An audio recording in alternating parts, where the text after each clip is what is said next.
For every beloved DreamWorks protagonist, there's one fans just can't stand. And let's start with one of the most disliked, Ted Templeton from The Boss Baby. Ted Templeton, the infamous Boss Baby, is one of the DreamWorks leads that sparks the most dislike. From the very beginning, his image, a baby in a suit and tie, was a challenge for audiences to connect with. When DreamWorks released The Boss Baby, expectations were high. An innovative character, a baby with an adult mind who could bring a fresh dynamic. On paper, it looked like a formula for success, but the reaction wasn't what the studio expected. From his first appearance, Ted came across as a baby with the mindset of a ruthless executive, focused entirely on his corporate mission. For many viewers, that emotional coldness, especially at the start, made it hard to empathize with him. Critics pointed out he felt annoying and unlikable, a protagonist that was difficult to root for. The humor of the first film, overloaded with poop and fart jokes, only made things worse.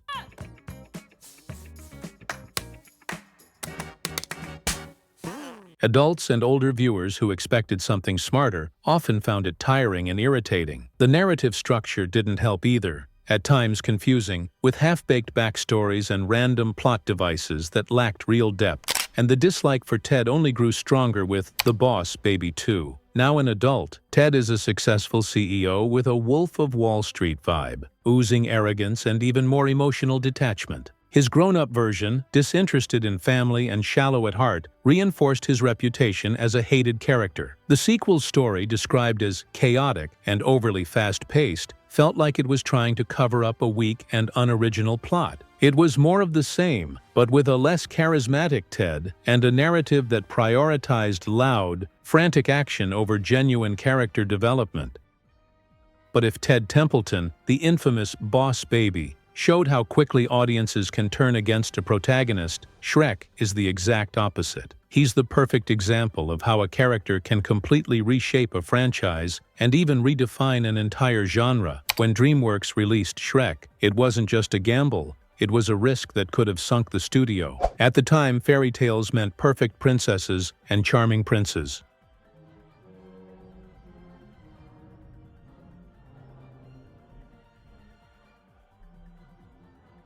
Executives wanted safer stories, but Shrek tore apart the cliché, flipped expectations upside down, and changed the game forever. Oh, Lord. Somebody once told me the world. From the very first minutes of Shrek in 2001, the decision proved right. The surprise was instant: a grumpy green ogre living in a swamp, an unlikely and imperfect hero, yet one you could root for. And it's in that imperfection that Shrek's true strength lies. He showed that happiness isn't about fitting beauty standards or social status, but about accepting yourself and seeing beyond appearances. Suddenly, a character nobody knew turned into the face of a new era in animation. Shrek became DreamWorks' anchor. His mix of humor for all ages, silly gags, slapstick, wordplay, and pop culture references meant both kids and adults could enjoy the ride. So, that must be Lord Farquaad's castle. That's the place. Do you think maybe he's compensating for something?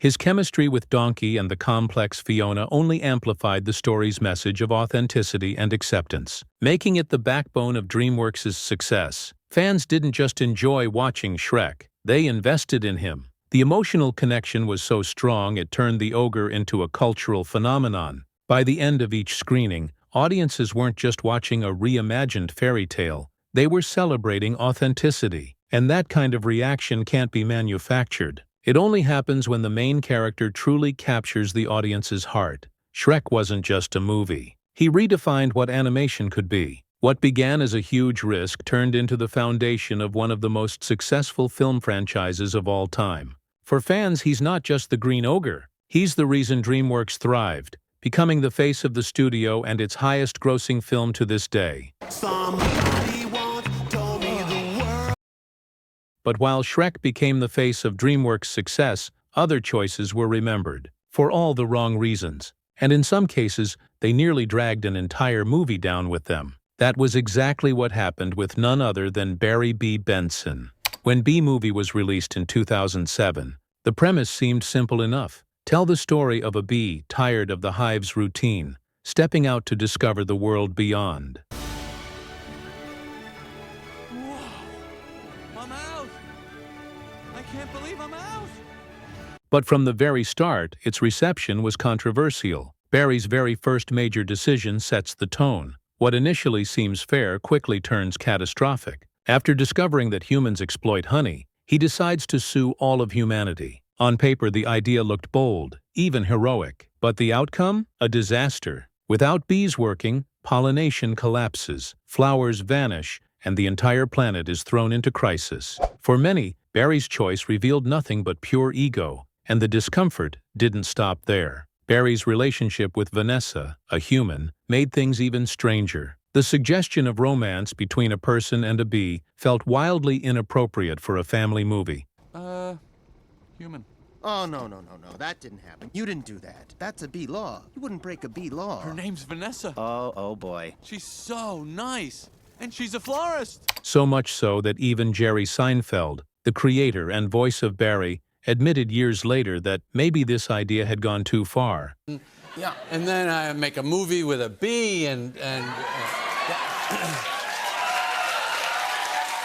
you know, all those things take time. And I apologize for what seems to be a certain uncomfortable, subtle sexual aspect of the bee movie with really was not intentional. But after it came out, I realized this is really not appropriate for children. No. Then there was Barry's own personality. He wanted adventure. He wanted to break the rules. But most of the time, he acted selfishly, ignoring the consequences for everyone else. Only when disaster had already struck did he recognize the weight of his mistake. Barry was supposed to be the unlikely hero who inspires change. Instead, he became a symbol of poor character writing. Not remembered as an animation icon, but as an internet joke, egotistical, controversial, and far more famous for memes than for any heroic deed. But while some DreamWorks protagonists failed to win over audiences, Poe proved the exact opposite. How the right choice can turn the most unlikely hero into one of the studio's most beloved characters. When Poe first appeared in Kung Fu Panda in 2008, nobody knew what to expect. He didn't look like the classic hero, clumsy, overweight, insecure, and seemingly without any real talent. Expectations couldn't have been lower. Feeling a little nauseous.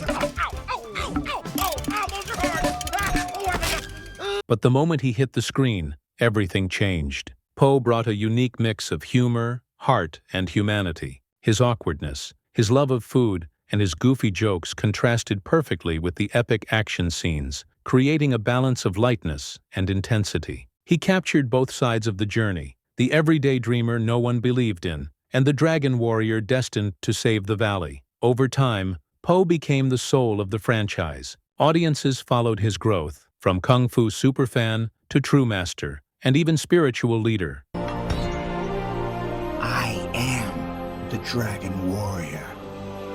His impact was so powerful that he didn't just stay in the films, he expanded into multiple spin-off shows, proof that fans couldn't get enough of his adventures. That journey of self-discovery and confidence is what connects audiences so deeply to Poe. He shows us that you don't need to fit into some perfect mold to matter. What makes us strong is often exactly what makes us different. And that's why when we talk about DreamWorks' most beloved protagonists, Poe doesn't just sit at the top of the list, he is the heart of it. But not every protagonist manages to win over the audience. In fact, Oscar's role in Shark Tale became one of the most criticized in DreamWorks history. The studio released the film in 2004, banking on Will Smith to bring life to a fish full of ambition and charm. Movies with a stacked voice cast, part Shark Tale. Will Smith plays Oscar. But hey, look, don't even worry about it. Man, me and Lenny, we gonna fix it. But the reception was one of immediate discomfort. Oscar was supposed to be the heart of the story, charismatic, inspiring, and easy to relate to. Instead, many found his personality forced and artificial. CD, DVD, PlayStation hookup, and an 8-track player for those days when you're feeling just a little old school.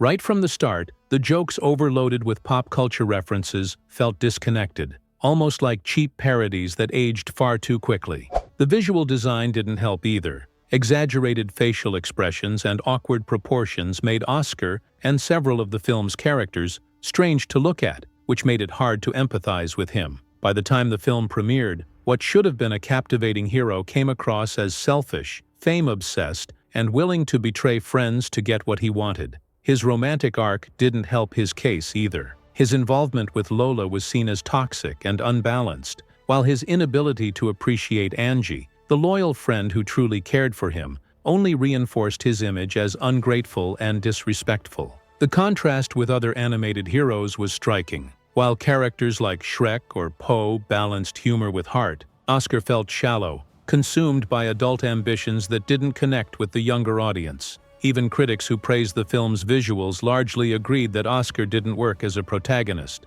Roger Ebert even noted that his life was filled with debt, betrayal, and adult romantic dilemmas, themes children simply couldn't relate to. Over the years, Oscar solidified his place as one of DreamWorks' most disliked protagonists. For some, he represents a case of creative ambition gone wrong. For most, he's just a failure of charisma that dragged an entire movie down.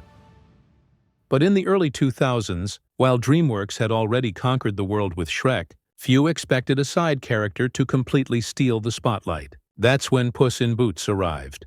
And from the moment he first appeared, it was clear he would be much more than comic relief. With charisma, courage, and undeniable style, the swashbuckling feline quickly became one of the studio's most beloved characters. When he finally earned his own solo film, everything hinged on getting the tone just right. It was a big risk, balancing adventure, humor, and emotion. But the result proved that Puss in Boots wasn't just a fearless hero with a cape and sword. He was a fully realized protagonist, capable of blending thrilling action, iconic one-liners,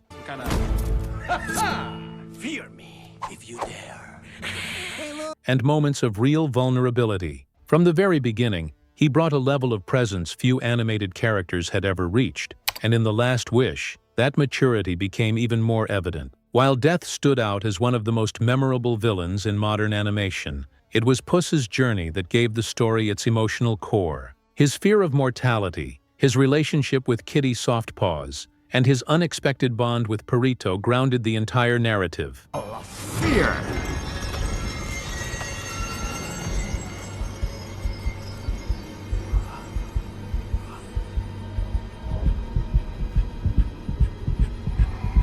It wasn't just about sword fights or dramatic stares. It was about learning to value life, to trust others, and to embrace his own fragility. That contrast between the epic swordsman and the vulnerable soul beneath made audiences connect with him even more. Puss in Boots stopped being just a stylish hero. He became a mirror of deeply human struggles, facing the fear of death, acknowledging one's limits, and finding meaning in relationships. Even years after his debut, many fans still consider Puss in Boots one of DreamWorks' definitive protagonists. His journey set a new standard for the studio, proving that an animated character can be funny, epic, and profoundly emotional all at once. And any new hero that comes along will inevitably be compared to him. You know we will meet again, right? Sí, hasta la muerte.